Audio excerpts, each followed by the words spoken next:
Mawag sa akin yung kontak ko. Nagkaroon na raw sila ng resulta ng fingerprint matching. There is a match! Mukhang itong si Moira nga ay nakahanap na namang ng kakampi sa mga kapulisan dahil nang malaman nga niya, ang resulta ay agad nga niyang kinausap si Zoe. Ayon kay Moira ay tinawagan nga siya ng contacts niya sa loob ng presinto at napag-alaman niya na may resulta na nga ang fingerprint matching. At sinabi nga niya na meron ngang nag-match sa isa sa mga kinuhanan. Nung mga oras na yon ay napabalik ko si Zoe ng tayo at tinanong niya kung sino.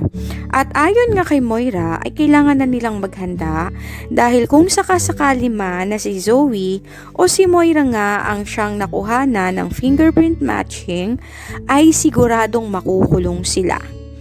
Tinawagan ni Moira ang isa sa kanyang mga tauhan at nakiusap siya na hanapan sila ng secret exit point palabas ng Pilipinas.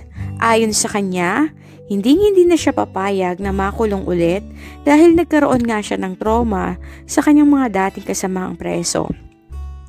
At mas lalong hindi naman niya kakayanin kung makikita niyan ang kanyang anak na si Zoe ay makakasama niya sa loob ng kulungan.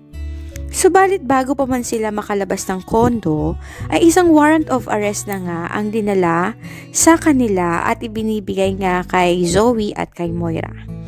Ayon sa mga ito, nagmatch nga ang fingerprint ng dalawa at hindi sila pwedeng tumakas o umalis ng bansa dahil meron na silang warrant of arrest. Ayon kay Moira ay tatawag muna siya ng abogado upang puntahan sila sa presinto at ginawa niya naman iyon. Sa tulong nga ng kanyang kaibigan ay nagkaroon nga siya ng abogado, subalit mangyak-ngyak si Zoe nang malaman niyang makukulong na siya kasama ang kanyang ina.